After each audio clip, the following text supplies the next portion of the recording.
começou? Começou o Marco. Mais um episódio, Paulo? Mais um daqueles episódios, Marco, do No Aleatório. Daqueles episódios que quando a gente tá com preguiça de pesquisar, a gente faz. Exato. São os episódios de... Como é que a gente chama? Conjecturas. Conjecturas. Exato. E se tal coisa? Exatamente. Exatamente. É tipo, por exemplo, boa parte dos filmes da Pixar são conjecturas. Se você parar pra pensar. Que basicamente a premissa é: e se bonecos falassem?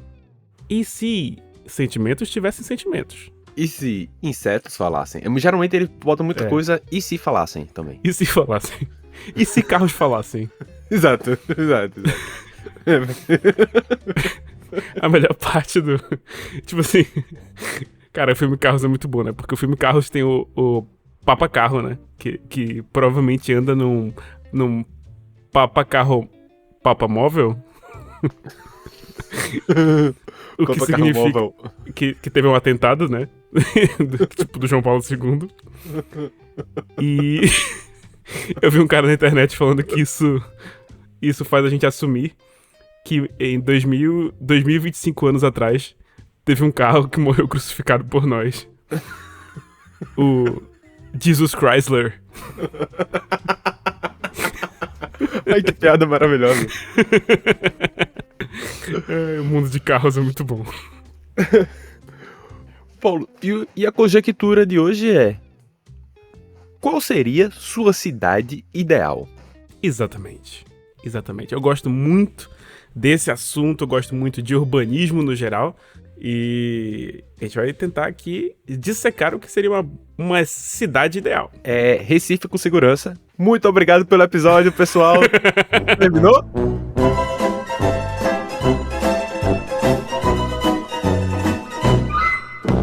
Eu sabia que essa piada ia vir. Eu sabia, tinha tanta certeza. Porra. Tenho tanta certeza quanto uma avenida em linha reta é reta. Eu tava conversando com o Marcos, que foi convidado aqui, né? E ele agora tá com um podcast. E aí ele tava mencionando, assim, que os caras fizeram um jogo, um dos episódios, muito legal, por sinal, quem quiser assistir, Hora da Saideira. E aí eles disseram que fizeram uma competição e eles estavam tipo assim: Marcos, só não pode Marcos ganhar, porque ele já é chato pra caramba. Se o cara de Recife ganhar, ele nunca mais cala a boca, entendeu? Ele vai continuar falando isso o resto da vida. Exatamente. E como ele não ganhou, ele fala que não ganhou, provavelmente porque ele é de Recife, entendeu? O pior é que ele ganhou. Droga.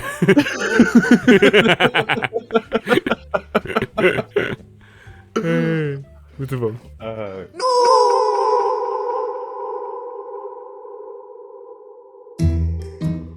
Paulo, pra começar a falar sobre o que seria uma cidade ideal, tu começaria por onde? Então, eu acho que eu começaria antes de pensar na cidade ideal. Certo. Eu gostaria de pensar que essa cidade, ela não seria planejada, pelo menos não no momento moderno agora. Tipo assim, ela não seria... Sabe como foi Brasília? Tem um nada, e a gente vai lá e constrói coisas e agora existe uma cidade.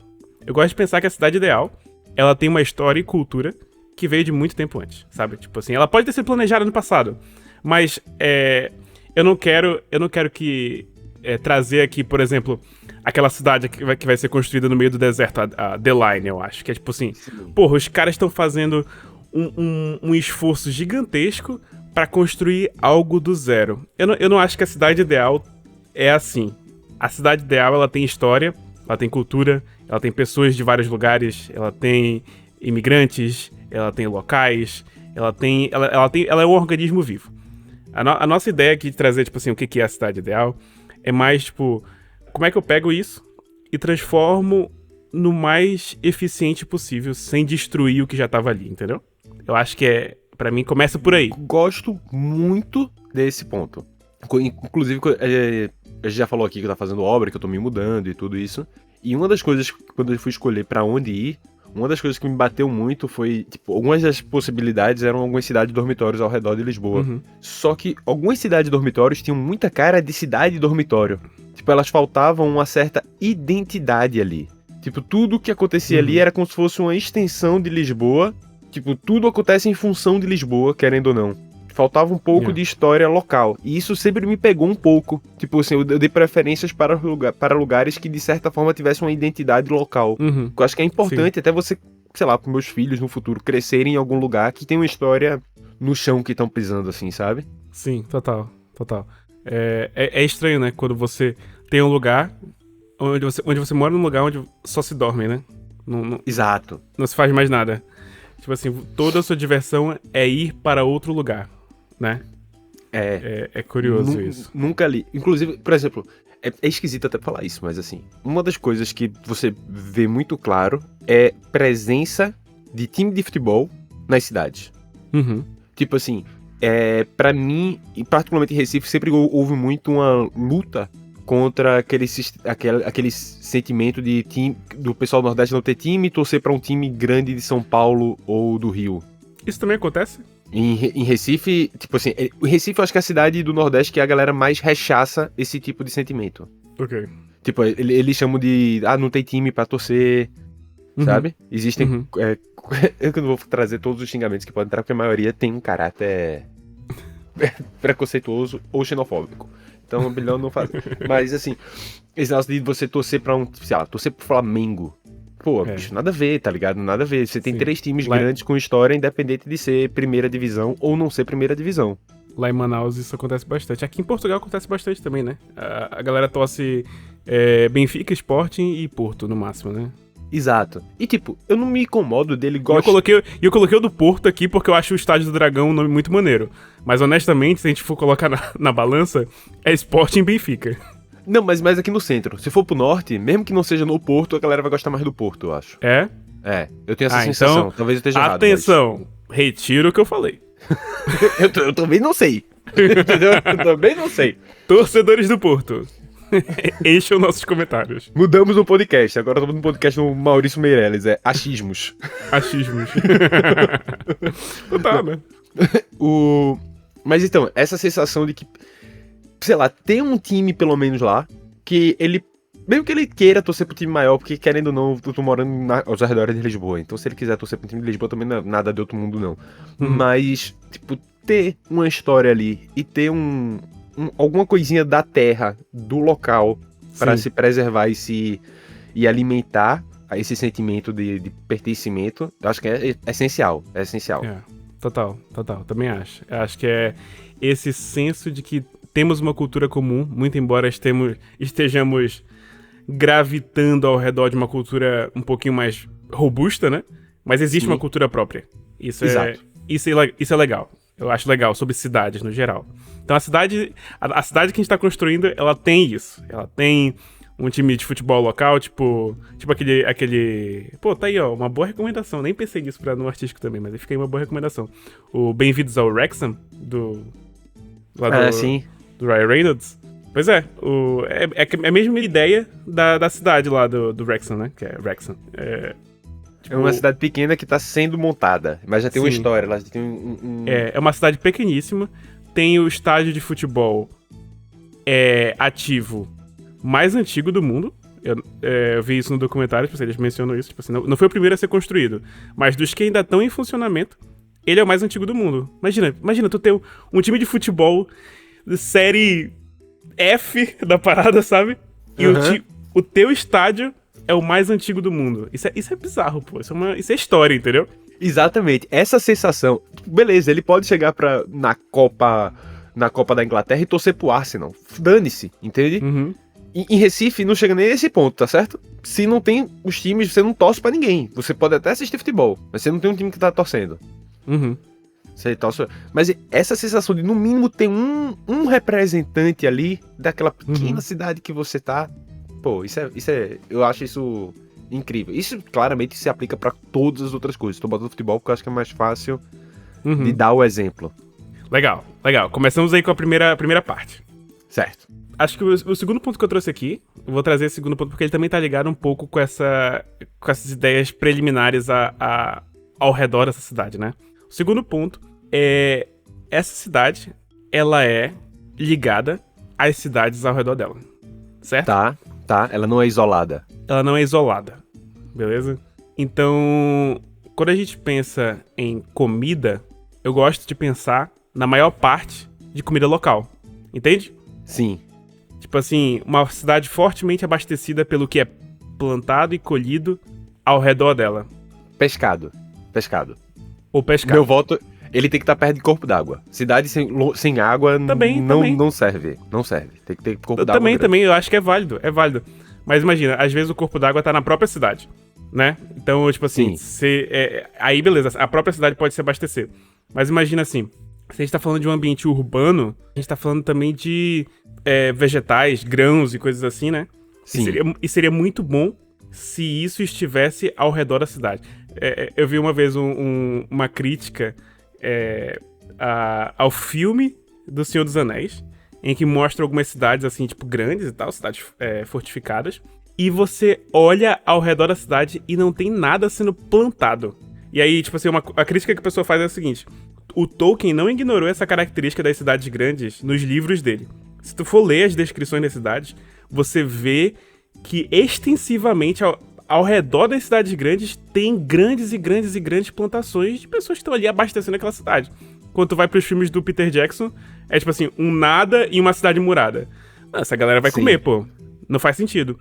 E aí, por que eu menciono isso como um dos pontos principais? Eu vou trazer aqui uma coisa que eu gostaria que fosse melhor em Manaus.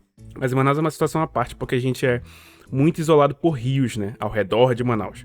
Uhum. Mas a gente não consegue, com tanta facilidade, comer o que se é plantado no estado do Amazonas. A gente come mais facilmente coisas que vêm de outros lugares do Brasil do que o que é plantado no próprio estado. Eu sei que a gente tem limitações em relação à terra, em relação ao que é possível. Mas eu sei também que seria possível ser melhor, sabe? No sistema de interligar mais o que rodeia Manaus. E abastecer melhor nos nossos mercados, entendeu? Entendi. Faz sentido. Ela tá... Eu entendi, eu acho que eu não tive a mesma sensação que tu, a experiência que você, da cidade um pouco mais isolada, com certas dificuldades de logística para chegar a alguns alimentos. Uhum. Tipo, de custo mesmo para chegar às paradas. Sim.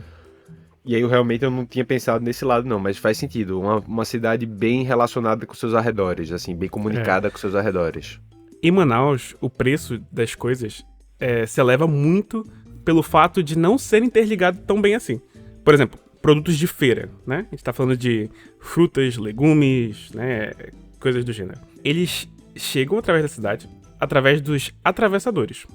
Atravessador é o nome da profissão que se dá pra pessoa que pega a mercadoria do outro lado do rio e atravessa pra Manaus.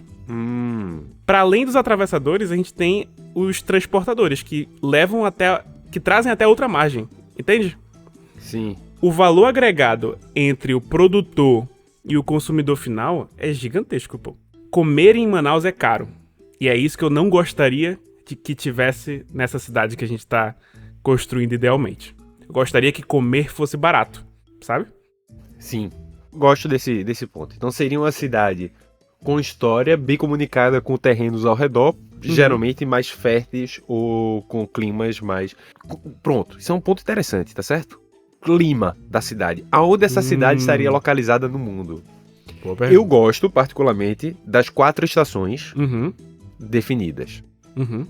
Acho que... Mas não gosto... Mas eu gosto, sei lá, acho que uma altura ali que funciona um negócio desse é aquela altura ali meio Espírito Santo, São Paulo, Rio de Janeiro. É uma altura que pega uma variação de clima razoabilíssima. Sim. Sem neve, sem... Eu tava pensando em algo parecido assim, daquela altura ali de Minas Gerais e tal, Exato, entre o Equador e os trópicos. Tropical. Tropical, uma cidade tropical. Boa. Lisboa é considerada tropical, não, né? Não, tá fora. É um pouco acima, né? Mas, assim, eu acho que se Lisboa tivesse um solo menos pedroso, eu diria, eu acho que daria pra fazer algo maneiro.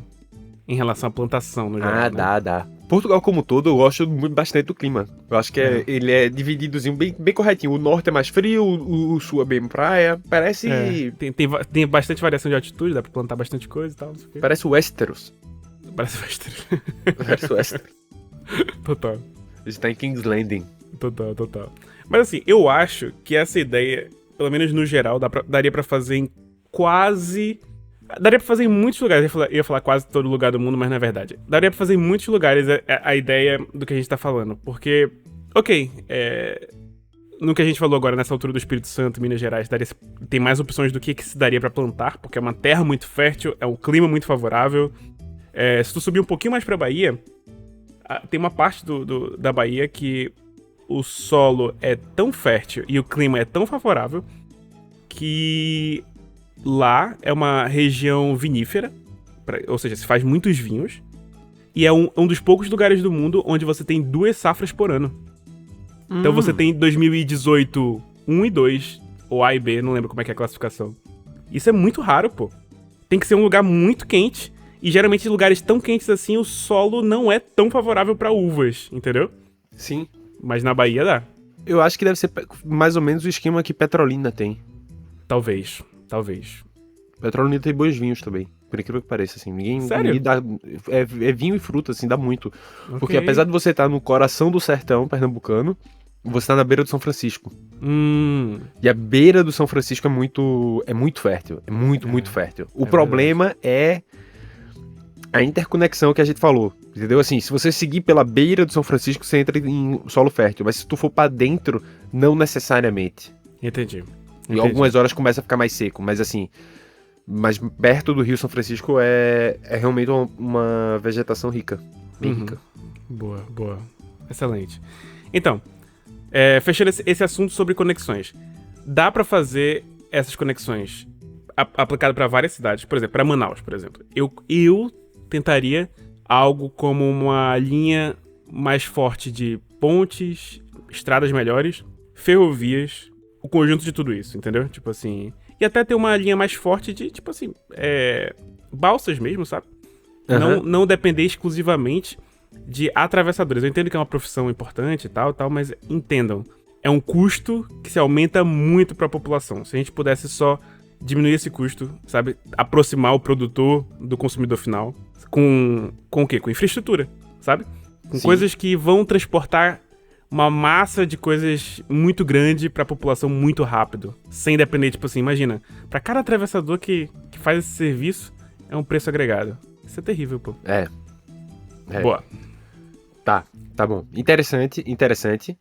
Inclusive, nessa área de conexão, um dos pontos que Brasil perde aí é... Aqui na Europa, a conexão entre as cidades é muito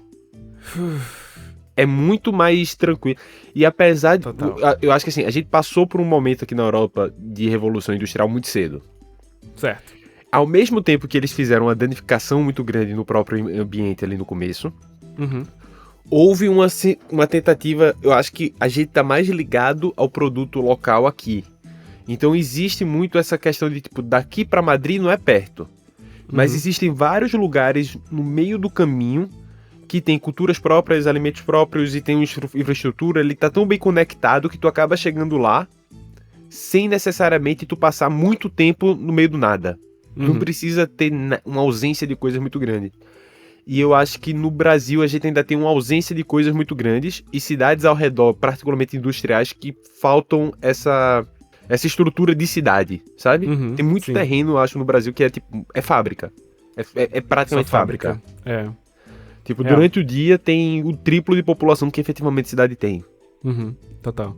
Eu acho também que uma coisa que a Europa investe menos hoje em dia, né? Mas continua investindo bastante, que é trem. Sim. Eu acho que eles não ignoram o fato de o trem ser sim o melhor, o jeito mais eficiente de conectar as cidades, tipo. Os caras têm plano de conectar, tipo assim, Lisboa, Madrid e várias cidades importantes da Europa por uma malha ferroviária única, onde você paga, tipo, tudo, mesmo bilhete e vai, assim, sabe? Tipo, se você conecta tudo. Isso ainda não acontece, só pra avisar, porque eu achava que acontecia mais fácil. É possível você atravessar a Europa de trem, mas não é tão simples. Você tem que fazer várias conexões em lugares diferentes. Tem que, tipo, você imagina, daqui pra Madrid, tu tem que parar lá em entroncamento e descer e pegar outro trem, não sei o que. Tem um negocinho assim. E aí... Eu já fiz umas viagens de trem por aqui, doideira, assim. Foi? Eu já vim de longe pra... Eu fiz Lyon, na França, aí eu fiz Lyon, Madrid. Só Ok. que não foi direto. Eu dali pra Barcelona, de Barcelona pra Madrid, Madrid de volta pra outra cidade, dessa cidade aí eu subi pra Lille e depois Lyon. E tudo de trem. Top. Então, como é que foi a experiência? Pô, é legal. É bem legal. Eu acho que eu tive um estresse numa viagem só, por Uhum. causa de passageiro, não tem nada a ver com o trem, efetivamente. Tipo, é uma sensação. Eu acho que é muito simples o trem, tá ligado? Tu não tem que fazer check-in, tu não tem que botar tua mala em canto nenhum, tu bota a mala em cima e pronto. Uhum. E tu entra e meio que vai lá e tu já chega no canto. Tipo, não tem todo uma. Acho que é a questão da União Europeia, mais do que por ser do país, é pela União Europeia, você não tem esse controle terrestre que Uhum. diminui muito a burocracia. E eu lembro que quando eu fui, existe isso na internet, você pode procurar. É tipo um passe de trem e tal. Tu paga uma grana alta Uhum. e tu ganha, sei lá, 15 viagens de trem pra qualquer canto na Europa. Então, se tu fizer o planejamento corretinho da cidade, dá pra tu aproveitar bastante, tá ligado? E são viagens muito bonitas. Porque o trem passa no meio do nada. Ele não tá no carro, ele não tá preso no trânsito, ele não tá. Ele vai em entrar linha numa- reta por lugares onde o carro não passaria, né? Tipo Exato, assim. e é bonito, velho. É bonito. Se tu pegar uma viagem bem feita. Recomendação de viagem de trem. Aqui em Portugal, quer ir pra Coimbra de trem. É bacana, eu achei. Pra mim foi a melhor viagem de trem daqui, eu acho mais bonita. Foi Coimbra. E eu fiz pro norte também. Mas era época chuvosa. Mas parece ser bonita também se você. Qualquer viagem de trem eu acho bonito. Não vou mentir, É não. maneiro. E o trem é tipo assim, ele é estável, né? Então você tá, tipo, o tempo todo. Dá um soninho. Dá um soninho assim de. Ele tá de boa. O carro ele tem, tipo, vamos lá, tem pequenas imperfeições no asfalto, não sei o que, você dá, tipo, aquela. Sabe? E aí, com o tempo, 3 horas de carro, você já sente um pouco o impacto da viagem de carro. O trem ele é muito estável, pô. Ele só vai, tipo, em linha reta. Pronto. É isso. E tem trens e trens. Isso é um negócio que eu levo. Tem trens, Tem trem arrombado, tem trem lascado. Tem trem todo acabado. O Eu trem gosto que sai de de todos. Lisboa a Madrid é horrível. Não, o que vai de Lisboa pra Madrid, não pegue, irmão. Não pegue. Não pegue. Comboios pegou de esse aí? Portugal. Já, 2 vezes. É ruim. Tu foi pra ruim, Madrid ruim. saindo de Lisboa? Já fui pra Madrid saindo de Lisboa. Ah, 2 legal. vezes. Não, o trem é ruim mesmo. Vou É pegar. ruim. Gente, Faça isso ignore não, o Marco. Ignore o Marco. Faça o Vou teste. pegar. Eu fiz faz 3 anos atrás. Pode ser que tenha mudado o trem. Com certeza. Com certeza. Com certeza não, fio. Porque o trem que eu peguei não tinha sido trocado nos últimos 30. Entendi. Também não vai confiando nesses últimos 3, não. Uma coisa maneira sobre trens teve uma viagem que a gente fez pro sul da Espanha e a gente foi fazer uma trilhazinha que cara, é tipo um parque natural onde você faz uma trilhazinha e chega numa parte chamada Caminito del Rei. Tipo, que é basicamente o caminho do rei, porque o rei apareceu lá uma vez, aparentemente. E Se chama Caminito del Rei, sabe? Isso acontece muito no Brasil. É a Rua do Papa. Porque Rua o do Papa Papa. visitou Recife uma vez. Total. E aí, qual é o lance? Aquele lugar, além de ser um parque natural, que inclusive o maior perigo eram bodes, aparentemente, bodes selvagens, alguma coisa assim. Tipo assim, porque aparentemente se você encontrar um macho, encontrar uma fêmea, ok? Se encontrar um macho, depende se ele for territorialista, você tem que ter meio cuidado das paradas. A guia explicou lá técnicas pra você tentar, tipo assim, se afastar sem precisar, Por que tu fez esse tipo, ficar passeio, atento. irmão? Essas coisas que eu não entendo técnica. tua. Vou te mostrar fotos. Vou te mostrar fotos e tu me fala se tu não faria também. Mas não é esse o lance, não é realmente um perigo assim, ai, nossa, sabe? Enfim. E lá embaixo desse lugar, desse parque, aparentemente é uma mina desativada. Então tu consegue ver coisas ainda da mina de antigamente, assim, que na Espanha tinha mina pra caramba, mina de tudo, né? Mina de carvão, mina de ouro, mina de não sei o quê. Os caras acabaram com todos os minerais deles nessas minas. E aí, em cima é onde o pessoal tava... aparentemente esse caminho que a gente tava fazendo, que era justamente o caminito, é porque o pessoal tava levando coisas pra construir um túnel e construir uma ferrovia que ia passar por dentro desse túnel. Porque qual era o lance? A cidade de Córdoba, ela era isolada das outras cidades. Tipo assim, que é Sevilha, não sei o que. E Córdoba tava crescendo bastante, mas eles precisavam de combustível. E qual era o combustível? Era tipo assim, carvão. E aí, só que não tinha carvão em Córdoba, entendeu? Entendi. E aí os caras precisavam transportar isso aí. E aí eles passaram bastante tempo, os caras descobriram um jeito. furando 2 montanhas, assim, ó, tá, de passar um túnel com um trem. E eu achei incrível, porque isso resolveu todos os problemas dos caras, entendeu? Agora eles conseguiram transportar riqueza de volta pras outras 2 cidades e conseguiram transportar combustível pra outra, entendeu? E fizeram um trenzaço que tá ativo até hoje e ele é usado, tipo assim, pra você viajar, sabe? E eu fiquei, nossa, deve ser incrível viajar de Córdoba lá pra Sevilha, de trem, assim, passando no meio de 2 montanhas gigantes. Coisa que o carro não faria, né? O carro faria por fora, provavelmente. Um túnel ou outro talvez fosse construído, mas normalmente a lógica do carro é passar por fora das coisas. Cara, o trem só vai em linha reta, assim, ó, furando 2 montanhas. Uma pergunta pessoal, assim. É incrível. Tu acha, sem a problemática dos conflitos por terra, tá certo? Sem entrar muito nisso, pode até abordar se for muito importante, mas assim, tu acha que Manaus teria um boom de economia ou qualidade de vida mesmo, assim, não precisa nem ser econômico mesmo, mas qualidade de vida, se caso a Transamazônica tivesse sido uma realidade? Tivesse sido terminada e tivesse virado atualidade?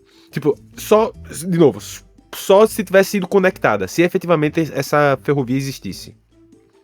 Sem a problemática, de novo, do que é a questão do conflito de terra e tal. Que é o problema principal dela, pois inclusive. Eu não sei te dizer, porque eu acho que uma das coisas que pega em Manaus é que a elite que mora em Manaus não gosta de Manaus. Essa é a verdade. Se a gente pensar sobre essa problemática, a gente pode tentar, tipo assim, tentar pensar vários motivos do porquê isso acontece. Mas a verdade é que a elite de Manaus não gosta de Manaus. Manaus é uma cidade industrial. Assim como Barcelona era, por exemplo. A diferença entre os 2 lugares é que a elite de Barcelona se orgulhava de estar em Barcelona e, eventualmente, eles começaram a expor isso por meio de arte e investimento no próprio lugar, não porque eles queriam mostrar algum tipo de poder específico ou nada do gênero, mas para mostrar que aquele lugar era um lugar que valia ser amado, sabe? Sim. Barcelona era uma cidade industrial, tal como Manaus era nos anos 80, 90 e como é hoje em dia. Mas a diferença é que as pessoas que têm dinheiro e poder em Manaus não se orgulham disso. Elas não querem devolver de volta para a população e para arte nas ruas algo de se orgulhar de ser manauara. Elas simplesmente querem curtir a vida delas em São Paulo e depois voltar em Manaus para morar. Para essas pessoas, Manaus é uma cidade dormitório. Entende? Entendi. Então eu não sei se a ligação com a Transamazônica só faria aumentar a riqueza existente na cidade, porque ela estaria melhor conectada, mas eu não sei se isso mudaria a forma como as elites enxergam Manaus. Essa é a minha visão, entendeu? Então, enquanto as pessoas que têm dinheiro em Manaus não quiserem gastar o dinheiro em Manaus e se tornarem orgulhosas de estarem naquele chão, eu acho que isso não mudaria muito. Acho que a única diferença seria que as pessoas seriam mais ricas, eu acho. Mas, no geral, a gente não seria Barcelona. Entendi.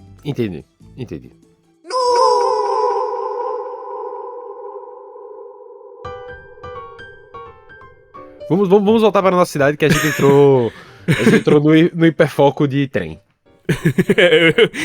Eu fico no hiperfoco de trem. Toda vez que eu falo sobre trem, me dá um hiperfoco. Vamos falar sobre o metrô agora, Marco. Não, mas é uma boa puxada para transporte público da sua cidade. Como a cidade funcionaria em quesitos de transporte? Eu acho que, de novo, a gente não pode ignorar a cidade como ela é, certo? Então, se muito tempo atrás ela foi construída para ser mais voltada para carros, eu não acho que de uma hora para outra a cidade se converteria em um outro tipo. Mas eu acho que ao longo do tempo essa transformação poderia ser possível. Então... A cidade é nossa. Ela pode ter o histórico que a gente quiser. Exatamente. Eu gosto de pensar numa cidade com metrô e trens interurbanos. Sem pensar no trem, tipo assim, longa distância, como a gente tava falando agora há pouco. Sim. Trens interurbanos. Imagina, tipo assim... Sintra Lisboa. Exato. Então, metrô e trem, pra essas coisas. Mas, se não for possível a curto prazo, que a longo prazo existe um planejamento pra transformar a cidade, né, nesse modelo. Tu quer me ver em pânico? É assistir qualquer filme que se passa em Los Angeles. A cidade mais carrocêntrica que eu já vi na minha vida por filmes, né? Porque tu não conhece Recife. Pior? Recife é pior. Recife é pior. Então, existe a forte chance de eu ficar com crise de pânico em Recife. Vou logo te avisando aí. Prepara os remedinhos. Recife é o pior trânsito do Brasil, sabia? É claro que é. Não, mas...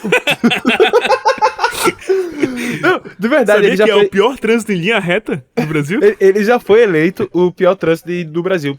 Por razões diferentes, por Às exemplo. vezes, a megalomania de Recife me pega na curva ainda. Eu juro, porque é uma parada que é assim, ó.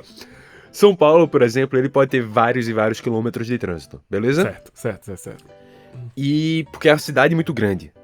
Ela é larga, entendeu? Assim, é uma cidade grande. Então você pega um trânsito que vai durar toda aquela via e você vai ficar andando a 10 km por hora durante 1 hora pra chegar em qualquer canto, beleza? Beleza. Isso é São Paulo. Recife, ela não é tão grande. Ela é grande, obviamente, sendo comparada com as cidades europeias, mas ela não é tão grande. No entanto, o trânsito chega a tu poder desligar o carro. Tipo, tu não tá andando devagar, não. O teu carro parou. Ele parou. Você desliga o carro, o sinal vai abrir, vai fechar, vai abrir, vai fechar e você não andou porque o carro tá parado. Negócio meio O que caos. eu vou te dizer, né? O que eu vou te dizer. A gente... Vamos lá. Vou abrir um pequeno parênteses aqui sobre o trânsito de Recife, porque agora que tu falou isso, me veio uma coisa na cabeça. A gente já tem tecnologia para, tipo assim... Imagina uma tecnologia onde os carros dirigem sozinhos no congestionamento, beleza? Certo. Não tô falando na via normal. Congestionamento. E você fala assim, ó, pro seu carro. Eu quero sair na próxima rua à direita, estamos no congestionamento. Isso vai demorar 10 km pra acontecer. Todo mundo ativa ao mesmo tempo e os carros vão devagarzinho assim, ó. Sabe, tipo assim, andando devagarzinho. Eu não quero as merdas que o Elon Musk fala assim, os carros autônomos, não sei. Eu não quero carro autônomo, porque eu quero metrô, eu quero trem, eu quero essas coisas, entendeu? Mas, se for pro carro dirigir sozinho no congestionamento, e aí o congestionamento ao invés de durar 3 horas, agora dura 30 minutos, maravilha. Músicas pros meus ouvidos. Como é que ninguém fez isso ainda? Eu com um Arduino, um sensor ultrassônico na frente e atrás, eu consigo fazer isso. Exato, esse é o ponto, assim, o carro autônomo hoje, ele é autônomo sozinho. Se todo o trânsito fosse algoritmizado para ser o mais eficiente possível, como se fossem dados de internet... Na nossa cidade eu faria obrigatório. Foda-se, todo carro vendido aqui agora tem esse sensor e aí os trânsitos vão ser mais amenizados. Você só dirige quando vai sair da cidade. Você só dirige quando for sair da cidade. Exato. Não, assim, eu até deixaria pessoas dirigir se tiver normal. Se o trânsito estiver normal. Agora, entrou no congestionamento, a cidade vai falar assim, ó, daqui até aqui tá congestionado. Seu carro agora é autônomo, beleza? Ative, por favor, senão você vai levar multa. Porque eu também não vou forçar a pessoa, né? Ative, por favor. Pode pessoa... Hã? Pode forçar, a cidade é nossa. É? Então tá bom. Claro. Então... 25 de abril, Fascismo Nunca Mais, foi episódio passado. Esse quem manda é a gente. Entendi. Então aqui, ó. Daqui até aqui, vão ter avisos. Pelo menos vou avisar a pessoa, então. Olha, desculpa, seu carro agora é autônomo. Beleza? Ele sozinho liga, né? Ele liga sozinho. Desculpa, seu carro é autônomo agora. E aí é pelo bem de todos, beleza? Exato. Não, tem um... É inclusive uma opinião Você impopular. Pode até sair do carro se você quiser. Vou tomar um sorvete, meu carro vai parar ali naquela rua tal. Tá bom. Exato. Genial, genial. Porra. Tô orgulhoso. Eu tenho uma opinião que eu achei que ia ser impopular, mas aparentemente você não necessariamente concorda, porque você não ouviu ainda, mas... Tá bom. Que é o seguinte, pra mim, uma matriz de trânsito diversa é o segredo, certo? Você poder se... Existe um negócio... A cidade da minha tia mora na Espanha. Certo. E ela tem uma parada, ela me explicou uma parada da cidade dela que eu acho que é a coisa mais linda do mundo, tá certo? Que é o seguinte, a cidade meio que já foi feita. Aí vou começar a aumentar a cidade ao redor, beleza? A Câmara Municipal lá, que é o equivalente à prefeitura no Brasil, ela faz um estudo que é o seguinte, beleza, tu vai construir casa aqui, as primeiras pessoas que forem construir, você só recebe autorização de construção se a casa estiver localizada a 100 metros, pelo menos, a 200 metros, uma distância, tem que ter uma escola, um mercado, um parque e um centro de saúde e um pequeno negócio de serviço, alguma coisa assim. Incrível. Você tem que estar daquelas distâncias de tudo isso. Todos os apartamentos construídos na cidade precisam disso. tá certo? Inclusive, é um problema pra ficar construindo, que você não pode simplesmente comprar um terreno e construir alguma parada. Você tem que fazer todo esse planejamento. E isso faz com que qualquer pessoa possa se locomover para ter necessidades básicas atendidas, inclusive a pé. Sim. Ou de bicicleta. Então, tipo assim, fica tudo muito perto. Aí, antigamente, eu tinha uma vibe assim, pô, eu gosto muito de bicicleta e tal, uma parada de fazer esse transporte que você não precisa entrar no carro motorizado. Eu gosto muito de fazer coisa a pé.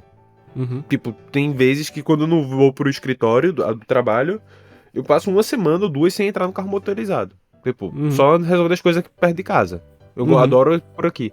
Só que eu vi um dia desses uma matéria sobre uma cidade no Pará. Acho que... não lembro onde. É alguma coisa Marajoara.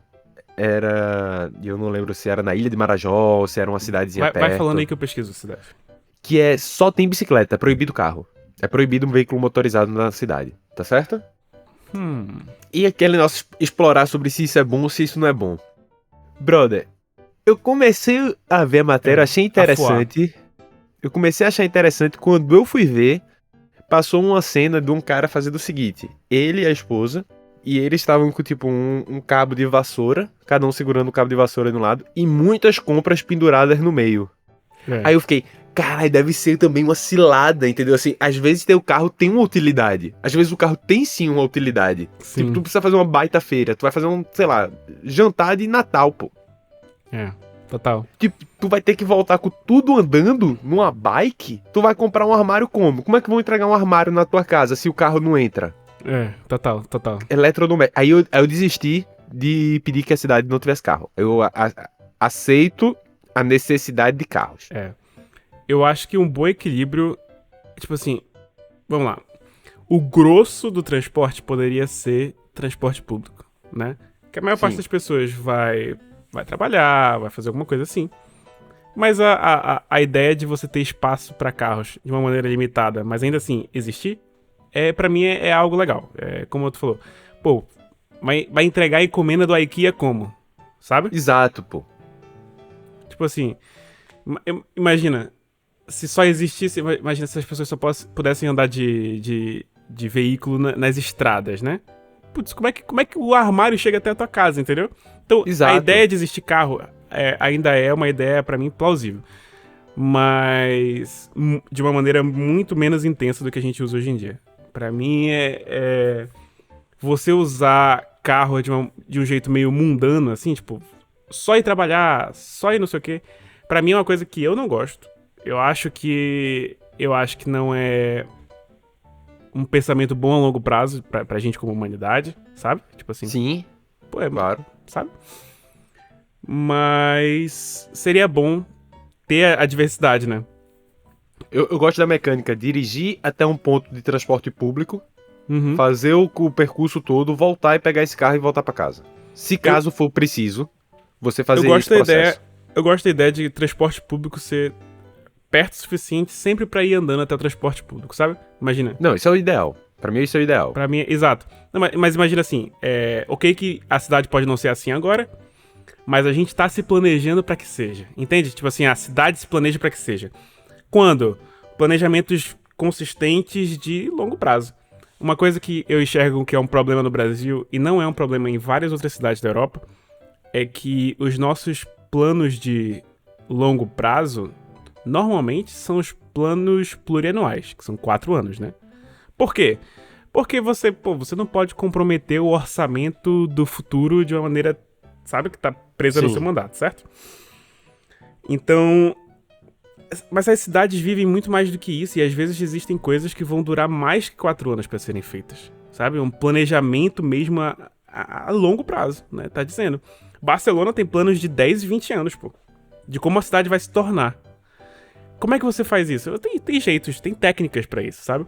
E tem jeitos de você não abusar do controle que você tem no orçamento do presente pro orçamento do futuro, né? Existem jeitos de se fazer isso. Sim. Mas... pois é. Engraçado, esse ponto que tu falou da proximidade de alguns serviços essenciais, tipo mercado, hospital e coisas assim, isso é maneiro, e conversa com outro ponto também sobre a cidade. que é a parte de densidade demográfica. Eu Interessante. não gosto de cidades com prédios muito, muito altos. Não porque eu tenho algo contra os prédios em si, mas é porque a densidade demográfica do lugar é gigantesca. Eu tenho algo contra os prédios em si. Com prédios muito, muito grandes? Eu acho que a cidade vira... Tipo, existe uma certa beleza, não vou mentir, tá certo? Uhum. Tipo, quando você vai pra Dubai e você olha Dubai, você olha Nova York, existe uma beleza ali. Claro que existe. Mas também existe muito um... Se não for muito bem desenhado e muito bem planejado, é só caótico, velho. É Não, mas muita é esse o gente num ambiente muito pequeno. Era isso que eu ia te falar. Eu não tenho nada contra o prédio em si, contra a estética em si da coisa. Eu tenho algo contra a densidade demográfica que isso gera. E um centro urbano que tem prédios muito grandes, não importa o quão planejado seja o centro urbano, ele não vai ser eficiente. Não vai. É muita gente, pô. Não existe transporte público, não existe transporte privado, não existe nada que consiga mover essa massa de gente de um jeito eficiente. Ou todo mundo mora no outro prédio gigante do lado, sabe?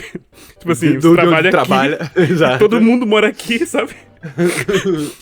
Ou simplesmente você vai ter congestionamento, você vai ter tudo lotado, você vai ter um encontro e desencontro de pessoas o tempo todo.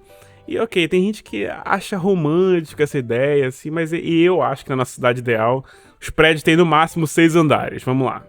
Cresce pro lado. Tá. Exato, pronto. Eu gosto da estética Europa, que você tem um centro histórico. O centro da cidade, ele é tão antigo que ele é preservado. Ele é histórico. Sim. Feito Paris. Você não tem prédios enormes. Não tem. E aí você olha vai que eu acho que Paris, pros prédios, comparado com Portugal, por exemplo, eu acho os prédios altos de Paris. Pô, mas tu não tem, por exemplo, o que aqui tem na Liberdade ou na Marquês de Pombal. Ah, é verdade, é verdade. Tipo, Então, a Champs-Élysées lá aqui de são vez em 6 quando tem andares. aqui de vez em quando tem uns arranha-céu do nada, assim, sabe? Não arranha-céu, vai, mas uns prédios lá no centro de Lisboa tem uns prédios enormes que se destacam muito comparado com os prédios antigos, né? Inclusive, assim, só pra dar uma referência, quando a gente fala prédios enormes na Europa, é muito diferente de prédios enormes no Brasil. É verdade. Então, assim, prédios grandes aqui na Europa, que a gente tá mencionando aqui em Portugal, quando eu falo dessa Avenida da Liberdade, a gente tá falando de 15 andares. 15, Então, 20 andares. 20 andares no máximo. É. Brasil, eu já fui apartamento de amigo meu de 40 andares. Assustador. Não, meu irmão foi pra um que é todo problemático, o amigo dele morava lá. Esse é um prédio chamado Torres Gêmeas, lá em Recife. Isso aí. Eu acho que o nome Desculpa, não é nem. galera. O nome não é nem Torres Gêmeas, tá certo? Todo mundo apelidou porque eles são duas torres exatamente iguais. Okay. E que acabou com o centro da cidade, tá certo? Porque construíram lá sem autorização e o que impossibilitou que o Recife Antigo virasse patrimônio cultural da humanidade porque já estragaram com aqueles dois prédios. Que não deveria ter nem recebido a licença. E aí a gente sabe como funciona a prefeitura no Brasil. Então eu vou mencionar aqui quem foi que construiu esses dois prédios. Vai falando. Torres Gêmeas, Recife. Ah, e tem muito... Depois a gente vai falar sobre um problema chamado Cais Santa Estelita. Hoje não. Um Tá dia bom. a gente vai trazer isso. Isso é uma das maiores confusões que a gente teve em Recife. Durou uns 10 anos. E a solução ainda não é a ideal, mas pelo menos houve uma vitória popular em cima do projeto original. Eu entendi. E essas torres gêmeas, elas são enormes. Você vê quantos andares tem. Deixa eu procurar aqui quantos andares tem. 41 andares. 41 andares? Tô no Wikipedia aqui do Torres Gêmeas. Que são os edifícios Pier Maurício de Nassau e Pier Duarte Coelho. Exato. Feito pelo Moura do Bem Engenharia. Parabéns! Você estragou o patrimônio de Recife. Tem familiar da família aí que deve estar escutando a gente. Isso. Parabéns, Moura do B, Engenharia e familiares. Os familiares não tem nada a ver. Mas, o Moura do B é foda, velho. Aí tem meu irmão foi lá pra cima, assim, um dos últimos andares, assim, Vinícius foi, e disse que é um negócio, velho, que, tipo, prédio balança, né? É natural que prédio balança, senão ele cai. O vento, né, e tal. E esse daí fica na pontinha de Recife. Se tu estiver lá em cima e olhar pra baixo, às vezes tu vê a portaria, às vezes tu não vê a portaria. De tão alto que é, tá ligado? Tipo, você vê ele balançando assim, real, pô. Foi lá, inclusive, que teve um caso que ficou famoso no Brasil todo, de uma doméstica que deixou o filho dela com a patroa, e a patroa cagou pro menino, o menino pegou o elevador e pulou e caiu do lado de cima. Justiça por Miguel, não sei o que aconteceu alguns anos atrás, pô. Caraca, eu lembro. Foi nesse prédio. Ele pulou do elevador? O elevador é aberto? E não, ele pegou o elevador pro outro andar, e aí num dos corredores ele passou por uma janela do corredor, tá ligado? Pro lado de fora e caiu. Foi desse caso aí. É desse Caraca. prédio. Não É sabia. desse prédio. Assustador. Esse é um dos prédios acho que mais caros de Recife, assim. E aí só pra mostrar aqui como o karma é uma delícia. As pessoas que pagaram fortunas nesse apartamento, fortunas, tipo, se sentiam muito especial, e é aquele famoso... Eu não tô falando de todas as famílias que moram lá, pelo amor de Deus, não vamos generalizar. Claro que deve ter algumas pessoas legais que moram ali, pelo amor de Deus. O Marco tá falando por ele. Eu acho que vocês que pagaram foram tudo cuzões. Então, não, deixa eu chegar nessa parte, calma aí. Ah, desculpa. Aí teve uma galera que comprou e, tipo, é claramente uma boa parte daqueles ricos que querem mostrar que são ricos, entendeu? Eu acho que a galera do térreo tava de boa. Vamos lá. Não, Eu vou liberar aí, pra galera do térreo. Não, Porque, tipo assim, pô, 41 andares, onde é que você mora? No primeiro. Por quê? Não tive coragem. O que aconteceu é que, assim, ele fica no centro da cidade, certo? Certo. E ao lado da cidade tem aquelas... Como é que a gente chama? É tipo um camelódromo, sabe? O centro da cidade. É o famoso o centro da cidade. Aham. É porque a Europa não conhece esse conceito. A Europa não conhece, exato. Não conhece. Como é que eu poderia falar? Caramba. É como se todos os chineses da cidade, na verdade, ficassem no mesmo bairro. Mas tipo assim, mas o chinês ainda é muito sofisticado, pô.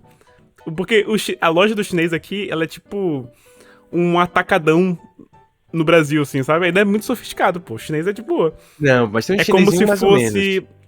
Cara, vai, tu já viu aquelas feiras que tem que as pessoas vendem usados, assim, tipo assim, elas são móveis, em cada semana elas estão numa cidade diferente daqui de Lisboa. Sim. E vendem coisas usadas. É o mais próximo que a gente tem em Lisboa disso, dos camelódromos, assim. Talvez. Agora E imagina aí todos juntos, né? E você tem realmente lojas, como os dos chineses, assim, sabe? Produtos que são mais baratos, você não sabe de onde vem. E aí também tem essas lojinhas fixas, móveis que ficam na frente. Tem esse conceito de centro da cidade, ele fica do outro lado da rua das Torres Gêmeas, certo? Entendi. Claramente não é uma galera que fica frequentando ali o mesmo... São duas pessoas diferentes, só que divididas por uma rua. Uhum. O que aconteceu foi... A gente sabe que aqui na Europa acontece bastante de grupos de imigrantes, particularmente da Ásia, eles são comuns eles dividirem apartamento, culturalmente. Certo. Então é muito comum que eles aluguem um apartamento para várias pessoas, mais do que o apartamento geralmente comporta, porque eles barateiam o custo, tá certo? Exato. E mora ali do lado do centro da cidade. Então o que os caras fizeram? Pegaram esses apartamentos riquíssimos e cheio de negócio, juntaram 30, 40 pessoas e tá todo mundo morando junto. Aí os caras dos apartamentos ficavam revoltados, pô. Como é que pode? Os caras, bicho, compramos, velho. É isso, tá ligado? Isso, E aí ficou uma grande confusão, tanto que os apartamentos desvalorizaram bastante, os caras ficaram... Os caras queriam expulsar a galera do prédio, tá ligado? Não tem o que fazer, irmão. Não tem o que fazer, brother. Agora, tu gastou tua fortuna toda aí, comprando esse móvel, fica aí agora. Total. Eu tô fugindo muito do tema, desculpa. Não tá, faz sentido. Lembra daquela frase que a gente aprende na faculdade, pelo menos no Brasil, né? Que tipo assim, quando o direito dá as costas pra sociedade, a sociedade dá as costas pro direito. Não tem um negócio assim? Já ouviu essa frase? Já, mas não lembro como que era. Era mais ou menos assim, tipo assim, quando o direito dá as costas pra sociedade, a sociedade dá as costas pro direito. Significa que se o direito não se preocupar com a sociedade que ele tem e que ele quer aplicar, a sociedade vai dar as costas pras regras, sabe? Sim. Eu acho que isso acontece também se a gente substituir direito por cidade. Quando você afasta as pessoas dos centros urbanos, quando você torna a vida na cidade inacessível, as pessoas vão encontrar jeitos não ótimos, mas vão encontrar, sabe? De viver. E, cara, isso gera, às vezes, problemas, né? Qual era o mundo ideal que você queria? O mundo ideal é que cada uma daquelas pessoas conseguissem viver no centro da cidade com o seu núcleo familiar e de boas, assim, sabe? Mas não dá. Você gerou um problema. E acho que a cidade não pode ignorar isso. A cidade ideal, ela conhece muito bem a condição financeira dos seus habitantes. Então, conhece a situação das pessoas que não conseguem pagar pra viver, sabe? E ao invés de construir dormitórios nos subúrbios da cidade, constrói prédios normais e coloca pessoas de baixa renda também, sabe? Morando nesses prédios, sabe? Integra as pessoas. Exato. Integrar o subúrbio à cidade, eu acho que é super interessante, velho. Sim, sim. Eu gosto muito da lógica daquele subúrbio americano. Sabe aquele subúrbio americano de filme? Sim, sim, sim. Tipo, pra mim, aquilo ali é um desenho ideal de como deveria ser uma vida. Você tem uma casinha arrumadinha, você tem um jardim, um quintal, é seguro e você circula o suficiente. Mas isso é um custo. Você quer ter essa qualidade de vida, você vai ter que se afastar da cidade e você vai ter que usar carro, por exemplo. Se você quer estar mais perto da cidade, você pode ficar nos apartamentos, que é uma lógica muito Europa, entendeu? Sim. Você tem um centro que você fica mais dependendo do transporte público, porque você não tem muito carro, e eu acho que é razoável. Sim. E você vai abrindo isso pra menos... Tipo, não precisa de arranha-céus de todo mundo vir pro centro da cidade. Eu acho que você tem que espalhar, tipo, ocupar mesmo as paradas ao redor. Eu acho que... tu lembra daquele episódio que a gente falou sobre as moradias coparticipadas, assim, que era geralmente construído por cooperativas e coisas assim? Lembra? Acho que falou de Viena, inclusive. Eu gosto da ideia que a moradia social, ela tá tão bem integrada no desenho da cidade que você não consegue apontar o que é moradia social e o que não é. Eu gosto disso, dessa ideia, sabe? Então, tipo, imagina, se a gente tem uma cidade que funciona na dinâmica das outras cidades, onde existe propriedade privada e algumas pessoas compram e alugam e coisas assim, como é que você faz pra proteger o preço de aluguéis, né? O preço de moradias? Como é que você faz a cidade continuar sendo habitável? Primeiro, você tem que estar muito atento ao quanto as pessoas podem pagar de verdade e quanto está o custo dessas coisas, entendeu? Certo. Tem que estar muito atento quanto das coisas estão virando Airbnb. Por mim, a nossa cidade não tem Airbnb. Volta hotel, sabe? Quer focar em hospedagem para turismo? Beleza. Hotel. Rural. Eu gosto de rural. Airbnb tipo assim, rural. Sim. Airbnb rural é irado. Top, acho que não tem problema, eu acho que realmente a experiência é legal. Que é onde normalmente o hotel não vai estar. Também. Exatamente. O hotel não tá interessado em ter uma cabine no meio do mato lá em blá blá blá blá. Não tá. Concordo. Então, pensa assim, se a gente quer deixar a cidade bem organizada, hotel volta com força total. Você quer deixar, tipo assim, mais acessível, você entra em contratos públicos com os hotéis existentes, fala assim, olha, X% na temporada tal, tem que estar no preço tal, pra que a gente quer que pessoas também, que não têm tanta condição, venham visitar nossa cidade. Top. Pronto, resolve com o hotel. Mas o resto das coisas você pensa assim, aquela ideia das cooperativas, onde você tem X% da cidade em que o aluguel de apartamento, o arrendamento, como a gente fala aqui, ele é só pra cobrir o custo de que foi a construção daquele prédio. Entende? E aí isso baixa demais, isso tende a deixar o preço bem baixo de aluguéis no geral, né? E eu acho que isso é uma boa saída. Então, por enquanto, nossa cidade, ela é uma cidade com história, ela tem uma certa cultura, ela é uma cidade muito bem ligada por transportes públicos, internamente e externamente, particularmente rodeado por outras cidades ou polos rurais de produção ao redor, complementares, e ela é mais larga. Ela é uma cidade relativamente... Ela é horizontal, ela é grande... Pra evitar que ela seja alta. Exato. Ela não é vertical, ela não vai ter grandes prédios, ela vai ser como se fosse meio Europa mesmo, assim, centros e tudo descentralizado. Não é um centro comercial, um centro não sei o quê. É tentar descentralizar isso pra que as pessoas possam exercer as paradas. Exato. Porque às vezes... Top. Porque vários centros vão continuar existindo. E eu gostaria de pensar em centros, no plural, pensando como se fosse, tipo, Paris. Paris, uma coisa que eu gostei muito sobre Paris é que Paris não é um centro. Paris são alguns bairros específicos que são o centro de Paris. Pô, você tem o Marais, você tem o Montmartre, você tem não sei o quê, sabe? Tipo, são vários centros, cada um deles do tamanho do centro de Lisboa, sabe? São vários centros e você demora um pouco pra se locomover entre um e outro, porque é grande, sabe? Então Exato. imagina assim uma cidade em que ela é mais descentralizada possível, você tem acesso a... Você não precisa sair do seu bairro pra ir ao hospital, por exemplo. Mas eu entendo que às vezes o centro cultural das coisas é realmente numa parte central da cidade, é o centro histórico, onde as coisas aconteceram muito tempo atrás. Mas e se a gente conseguisse privilegiar mais do que só um centro? Ter vários centrinhos, Sim. assim, sabe? Tipo assim, ele ser uma parada grande.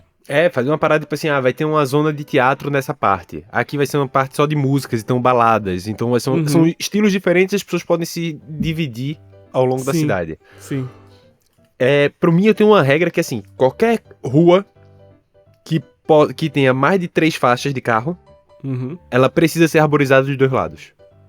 Top. Eu acho que a cidade toda podia ser arborizada o tempo todo, assim, tipo assim... Não, mas é porque existe esse esquema de ruas para pedestre, que eu gosto muito, de boulevard. E aí, às vezes, eu acho que eles são pequenos demais para que a gente consiga arborizar 100%. Mas precisa de parques. Eu acho que todo bairro precisa de pelo menos um ou 2 parques.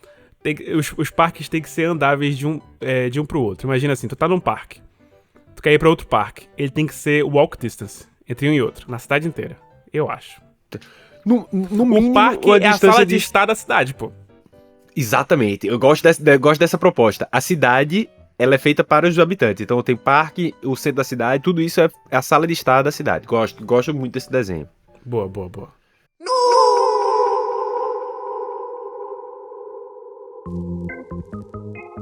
Cultura, Paulo. Qual é a cultura que a gente ia ter? Isso é um ponto interessante. Interessante. O que seria? Eu gosto muito da cultura brasileira. Eu gosto muito da cultura brasileira e a única correção que eu faria era tirar um pouco da influência que a gente tem hoje americana no sentido de posse e bem, pra entrar a concepção europeia de aproveitar a cidade, que é o que você tá falando de sala de estar. Ok. Eu acho que a cultura se o Brasil tivesse essa noção de segurança e realmente ir pra rua para aproveitar a sua cidade como um todo, a gente tava no mundo ideal. Eu acho que o brasileiro gosta disso. Gosta de aproveitar a cidade. Eu acho que o brasileiro que tem a primeira oportunidade de morar fora e passa a aproveitar a vida pública, as praças, as coisas assim, ele percebe que é uma coisa que ele sente falta no Brasil. Então, tipo assim, o brasileiro colocado no ambiente certo, eu acho que ele já é adepto a esse estilo de vida, sabe? Imagina, Entendi. No Brasil a gente opta muito por vou pagar um ingresso pra entrar num lugar privado pra curtir alguma coisa. Exato. É essa mentalidade no Brasil, né? Tipo, mas e se a vida pública fosse interessante, sabe? E se eu pudesse só ir pra um parque e tivesse pula-pula, sabe? Tipo assim, pra crianças e tivesse parquinhos, sabe? De qualidade e você não tivesse que se preocupar em estar pagando por tudo. É muito triste essa vida onde você precisa pagar por tudo, mesmo quando essas coisas são acessíveis. Sabe? Concordo. Mesmo Inclusive, quando pra é mim, acessível. eu já falei aqui, eu acho que meu época favorita do ano era o carnaval. E porque eu acho que era um dos poucos momentos onde dava essa concepção no Brasil, tipo, não vou pra canto nenhum pagar. Tem festas grandes, tem festas boas, tem umas festas incríveis, assim, com um setlist que dá vontade de ir, mas se meter no mesmo dia do carnaval de rua, e você faz, eu prefiro o carnaval de rua. Eu acho que eu acrescentaria mais uma coisa na cidade. O quê? Eu gosto de uma cidade também cheia de imigrantes. Eu não falo de nômades digitais, mas imigrantes no geral. Uma comunidade de imigrantes razoável. Eu acho que o multiculturalismo, ao longo do tempo, ele vai acrescentando mais pedacinhos na cidade, mais ideias de fora, mais idiomas, sabe? Tipo assim, as pessoas... Os habitantes, mesmo quando eles são 90% da população, se você tem 10% de imigrantes, o inglês vai ser um idioma muito forte, sabe? Sim. Então, ter imigrantes, pra mim, é um sinal positivo. É óbvio, você sempre tem que trabalhar bem a imigração, você sempre tem que ter sistemas de cooperação internacional pra, tipo, receber os imigrantes da melhor forma possível, sabe? E eu acho que isso me atrai muito sobre Lisboa. Ser uma... Eu sempre olho assim, é engraçado. Tem vários imigrantes que não fazem parte da minha rotina, não faço ideia como é que eles veem Lisboa, mas eu sempre fico muito curioso pra saber qual é a perspectiva, por exemplo, da comunidade chinesa sobre Lisboa. Sobre Lisboa. Eu sempre fico muito curioso, porque no meu grupo de amigos eu tenho muitos brasileiros, né? Tenho algumas pessoas que são também da Europa, tipo alemães e tal, não sei o quê, mas, no geral, brasileiros. E eu sei a perspectiva brasileira sobre o que é Lisboa. Cara, mas tem uma galera que eu falo assim, caraca, eu não faço ideia o que é pra um chinês crescer em Lisboa, sabe? Imagina, ou veio pra cá na época do secundário, ou fez faculdade aqui. Com quem eles saem, o que eles fazem, não faço ideia. Ele deve ter outra visão sobre o que é a mesma cidade que eu moro. Vamos fazer um projeto? Como é que é? Seria no Imigrantes? Imigrantes aleatórios. Imigrantes aleatórios. A gente vai pro meio da rua e entrevista um imigrante aleatório. Gostei. Quero. Imigrantes aleatórios. Aí só o André Ventura anotando o nome de cada um que a gente entrevista.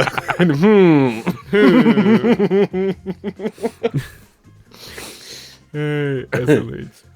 Eu gostei da nossa cidade. Gostei. Perto do corpo de ar, extensa, perto do corpo de água, possibilita inclusive agricultura rica. A gente tem tudo. Gosto muito de utilizar o corpo de água no dia a dia como meio de transporte, como área de lazer.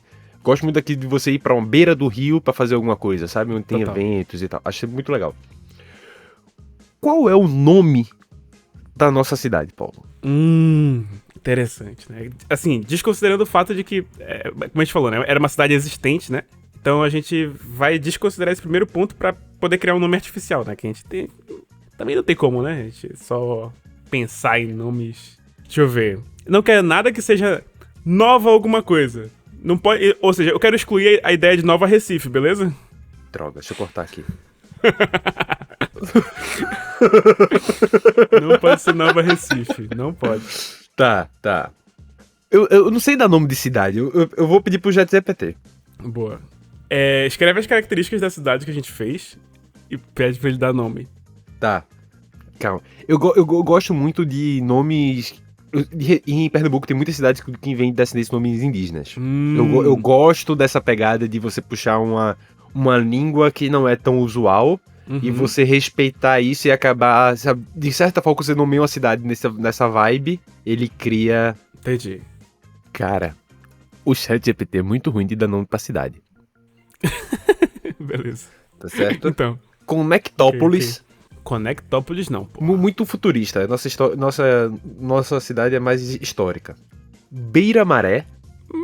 Dá pra explorar. Não é um nome bom, mas dá pra explorar, como eu posso dizer, variações. Alto Claro. Gosto do nome Alto. Alto Claro? Alto Claro. Uhum. Área Luz. Não, porque aí a galera que é habitante de Áurea Luz é... Áurea Luz? Área Luz. Área Luz. Os habitantes de Área Luz seriam Área Luzanos, né? E aí, porra, anos é foda. É verdade. Mas ele descreveu a Área Luz aqui num jeito bem bonito. Nome poético com cara de cidade costeira iluminado por cultura e ipês roxos. Bonito também. E peixe. Ele foi bem específico. Ele divagou. Ele falou, eu gostaria de ir pra essa cidade. Uns ipês. Viela Livre. Não gostei. Solvante. Parece solvinte. Não. Maranduba. Raia Viva. Planzé e Janga Urbana. Janga Urbana é foda. Janga Urbana é foda. Janga Urbana? Não, tá difícil. O ChatGPT não nos vai ajudar com o nome de cidade. Aparentemente não. Deixa eu pensar. Eu gosto de Jaci. Jaci é interessante. Ah, tem uma coisa que eu não falei sobre a cidade também, que eu gostaria que nenhuma das ruas da cidade tivesse nome de político. É porque, pô, pensando a curto prazo é ruim, mas a longo prazo faz sentido às vezes, sabia? A longo prazo ter nome de político faz sentido? Acho que sim. Tipo, faz sentido pra mim ter uma rua Dom Pedro. Entende? Porque, tipo... Ele foi político, querendo ou não. Não faz sentido pra mim é chamar pelo nome do vereador tal que fez, sabe? Aquele nome de agrado. Mas se alguém fez algo realmente importante, eu acho que faz sentido. Ah, sim. Exato. Ok, faz sentido. Matim. Matim? Matim. Tipo, matinho, só o matim. E aí quem nascer lá é ou Matinto ou a Matinta. Okay, E a gente ainda brinca com a Matinta Pereira. Pô, essa parte dos nomes foi mais difícil do que eu imaginava. Pô, eu não pesquisei porque eu achei que ia ser só divertido fazer, mas agora eu tô muito batendo cabeça nisso. Não é? 1 hora depois. Já achei o nome da cidade. Apina. Apina? Apina. Então, o que é Apina? Apina, em Tupi-Guarani, de acordo com o ChatGPT, significa pelado. Acho que faz sentido com a cidade do Nu. Gostei. Apina. Gostei. Apina. Apina. Apina é uma cidade legal. Apina é bom. São os apinenses. Apinenses. Apinenses funciona. Olha, e a gente pode fazer um The Sims compartilhado. Quando é Minecraft, a gente cria um servidor, faz uma cidade lá, chama de Apina. Todos os ouvintes do Nu que se cadastrarem vão ser os apinenses, entendeu? E a gente já ganhou então um nome pro podcast. Boa. E aí, todo final de semana a gente faz live jogando em Apina. Exatamente. Grande Apina. Boa. Gostei. E aí o nome dos bairros é Baixa Apina, Alta Apina. Entendi. Entendeu? Entendi. Fica tudo legal. Boa. Gostei. Apina Futebol Clube. Porra, Apina Futebol Clube. Pô, acho que eu passaria a acompanhar futebol depois disso. Olha aí. E ia ter Rapina Futebol Clube também, podia ser pra o cara brincar com outro nome. Rapina. Então, Uma cidade... Aí, ó, o mascote já tá pronto. Exatamente. O corpo de água ia ter capivaras. Ia ter capivaras. A gente ia ter o teu problema com a tua onça, no entanto. Tudo bem. Mas a gente tem que... A onça não é um animal muito fácil de se ter disponível assim. Tá tudo bem. E também não seria bom que fosse tão disponível assim. Pois é. Também não é o recomendável. É. Onça é... Gente, onça, pra quem não sabe, é o único animal realmente preocupante na Amazônia. Jacaré, mais ou menos. Mas onça... Peraí, pô. Se você vê uma onça e ela tiver com fome, a probabilidade de você já estar morto e não saber é muito grande. O que é mais perigoso? Onça ou cobra lá? Onça? Cobra é ruim também, né? Cobra não é mais... Cobra é ruim. Cobra é ruim, mas as pessoas sobrevivem à cobra. É? Uhum. Ultimamente eu tô vendo umas cobras tão bizarramente grandes. Eu não sei se ficava preso na bolha os vídeos que vocês encontravam. E aí não saía pro resto do Brasil. Mas ultimamente eu tô vendo assim: olha, pescador encontrou uma cobra. E você olha assim e fala: minha nossa senhora. Marco, eu vou te mandar a cobra. Vou te mandar a cobra que foi encontrada no local de trabalho da minha mãe. No local de trabalho da tua mãe? Sim. Tu vai mandar pro Por coincidência era... Eu vou mandar pelo WhatsApp. Deixa eu ver onde é que tá essa foto. Então, o lance é o seguinte. Antes de te mandar, tenho que fazer o disclaimer que a minha mãe, ela trabalha numa parte de Manaus, que é na parte do distrito industrial, que tem muita reserva ainda, sabe, florestal ao redor dos prédios, assim, sabe? Não é o normal pro resto de Manaus, mas pra esse local em específico é. E aí eu estudei também pra lá, pra aquelas bandas. Então, de vez em quando a gente tinha umas surpresas assim, tipo essa que eu vou te mandar. O fato de a cobra ser grande não é um problema, beleza? É um problema se você estiver dormindo e ela, tipo, se enrolar em ti, né? Mas... O que ela é um problema? Pô, mas já é um problema grande. Tu vai estar dormindo no meio do mato? Tu vai estar dormindo, tipo assim, no chão, no meio do mato? Bicho, ela é enorme, Paulo. É. Tu mora na Austrália, Paulo? Não, tu precisa se arrombar, não. Não. Tu negócio enorme, pô. Cobras grandes não são venenosas, a maioria delas. Né? Tipo assim, essa cobra não é venenosa, por exemplo, que o cara tá segurando. É. Beleza? Tá, beleza. Mas ela já tá tão enrolada no braço dele. E aí também... Bom... Toda enrolada é forte, né? Ela tá com um nozinho aqui. Paulo, eu não conheço cobra. Se ela der uma enrolada... Qual é o lance sobre cobras? Não, a sua precaução é válida. Se ela der uma enrolada, você já fica um pouco de olho ali, né? Pra não... Se ela começar a fazer força, tu consegue tirar o braço com uma enrolada. Mas o lance é o seguinte.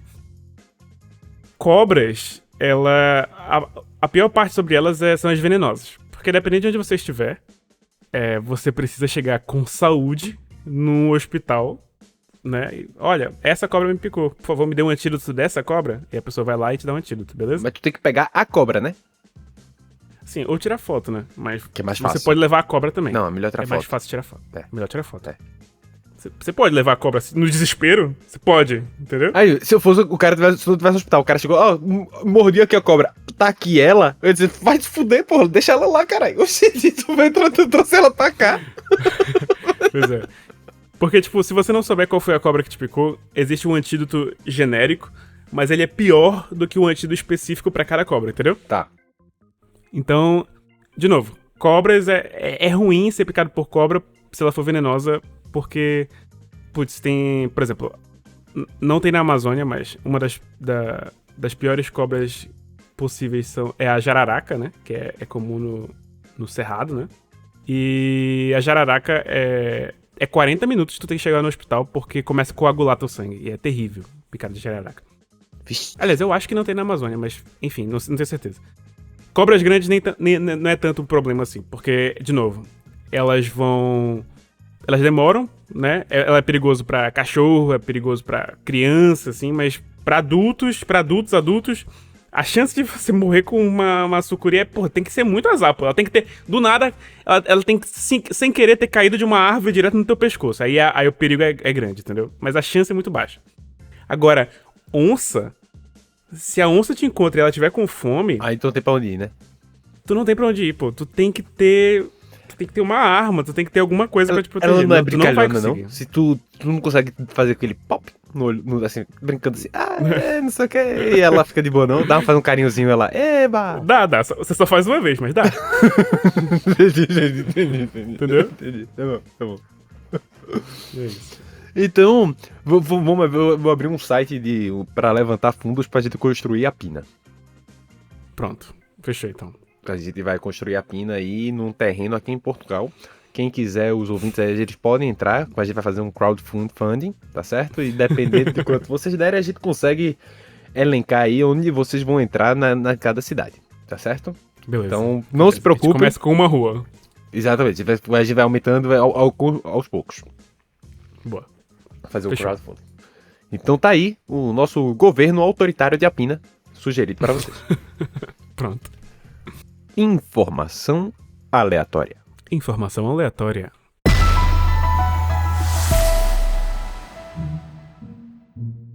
Marco, trouxe aqui uma informação aleatória que talvez você queira trazer como costume para nossa cidade.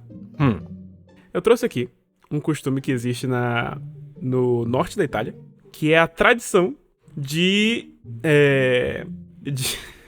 Isso é muito bom. A tradição de afogar um político no rio todo ano. Como assim? Peraí, não. Primeiro, não, porque os dois primeiros políticos eram eu e tu. Então é 50-50, já tá perigoso pra gente. Começa por aí. Eu falei afogar, mas na verdade eles só como é? Mergulham, né? Mas a pessoa? A pessoa, sim. Todo ano é votado na cidade o pior político da cidade. E existe uma festa que tem várias celebrações e uma delas, essa é só uma parte da celebração. Que eu vou até dizer o nome da festa aqui.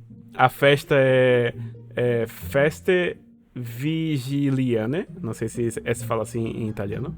Mas é a Festa Vigiliane, que acontece todo ano na cidade de Trento. E uma das partes dessa festa eles mergulham o pior político do ano no rio gelado lá de Trento. E aí qual é o lance? E o político topa? Sim, é costume da cidade, há muito tempo já. Sim, se o cara dizer, você vai ser melhor que você foi eleito pior. Então, cu. Eu já sou pior mesmo, vou fazer o quê? Melhorar a minha imagem pública?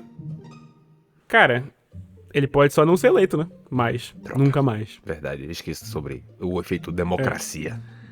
Mas o lance às vezes os políticos nem fizeram nada tão relevante assim, tipo, tão horrível. Por exemplo, eu vi que no artigo que eu tava lendo, que é de 18 de junho de 2023, o político do ano que tinha sido mergulhado, ele foi votado como o pior político da cidade, porque ele recusou dar a autorização pra um show de música, um concerto, né, de um cantor famoso lá na Itália. E aí a galera votou nele pra ser mergulhado. Esse é o tipo de problema que poderia ter em Apina. O maior problema que tem é um cara que não quer dar autorização pra um show. Exato. E aí, tipo assim, a galera vota, né? E aí existe todo um espetáculo de julgamento, como se fosse um tribunal de verdade. Só que é uma sátira, sabe? Sim. Sobre, tipo assim, trazer os argumentos de por que ele tem que ser mergulhado ou não, antes das pessoas votarem, sabe? Entendi. Existe o teatro da sátira, enfim. E aí ele é condenado no final a ser mergulhado lá no rio. Deve ser legal, deve ser legal. Meus sogros moram na Itália, eu vou ver se eu consigo convencer eles a ir pra lá. Pra gente ver essa apresentação. É engraçado. E aí eu vou te mandar o link aqui do negócio que eu vi. É engraçado porque tem as fotos as fotos e o vídeo do político, né? Sendo mergulhado. Gênio, adorei. É engraçado. Adorei. E as fotos também da corte, né? Que condenou.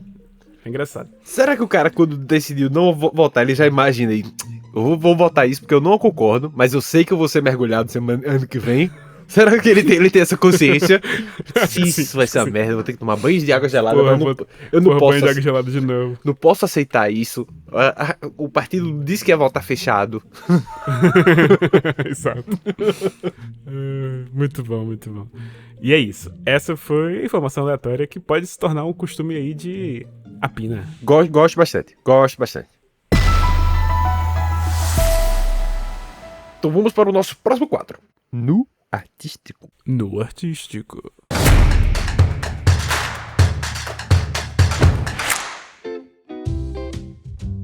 Paulo, o No Artístico da Semana é uma série que eu tô acompanhando, que tá lançando toda semana, que é Good American Family.